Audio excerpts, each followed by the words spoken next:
Hello, this is Fred at the Gate with today's devotional. You know, storms come in our lives at all times. And in Mark's Gospel, the 4th chapter, the 35th verse down to 41, we find a familiar passage of scripture for many of us. Jesus says in verse 35 to the disciples, "Let us cross over to the other side." And then after the multitude left, they got in the boat and they crossed over. And Jesus went in the stern and went to sleep.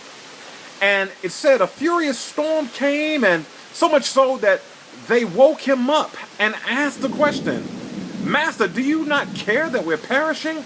This is the thing we need to understand. Jesus says, let us cross over to the other side.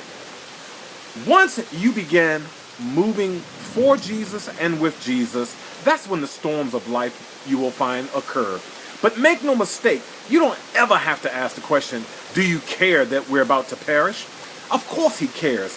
And as long as he's on the boat with you, it really doesn't matter what's happening. Why? Because just as in this story, he controls the wind and the waves. He got up and said, "Peace, be still." My brothers, my sisters, be mindful.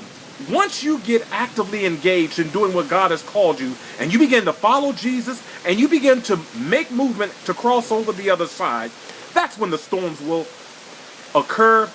But rest assured, just as Jesus, even though he was asleep, he was at peace, so you can be at peace. And let that be a lesson to us. Unless the Lord is running around with his head cut off, why should we? My brothers and my sisters, peace, be still, because he controls it all. Be encouraged.